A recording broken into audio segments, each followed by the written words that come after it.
વિધાતા સંત ગજાનન અને લક્ષ્મી રૂમઝુમ આવી મારા લાડકડાના લેખ લખવા પધારો. માતા રિંકલબેન અને પિતા મિતેશભાઈના કાળજાના કટકાના લેખ એવા લખજો કે જીવન સુવર્ણ અક્ષરે લખાઈ જાય. ધાન અને ધાન્યનો ભારદાર લખજો.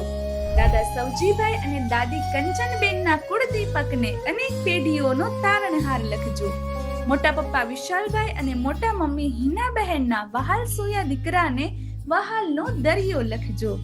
ફઈ બંસરી બહેનના લાડકવાયા ભત્રીજાને મોંઘેરા લાડ લખજો. જીયાન હિયાંશ અને આધ્યાના વીરાને સ્વસ્થ સુંદર ને ઉત્સાહનો ધોધ લખજો. નાના વિઠ્ઠલભાઈ અને નાની ભાવના બહેનના ભાણેજને મોંઘેરા માન લખજો.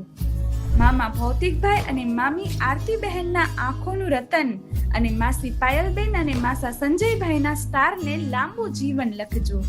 સુદાણી પરિવારના લાલને તેજનો ભંડાર અને ગુણ આબરૂની રક્ષા કરનાર લખજો. ત્રાપસ્ય પરિવારના ભાણેજને ભારતનો વિરલો ને સંસ્કારની જ્યોત લખજો. મા બાપના છાયાના ભાગ્યમાં વાણી સરસ્વતી, જીવનમાં રિદ્ધિ સિદ્ધિ અને લક્ષ્મીનો વાસ લખજો. આવો વિધાતા અમારા લાડકડાના લેખ લખવા પધારો. હે વિધાતા, તમારા શુભ આશીષ સદાય અમારી સાથે રહે.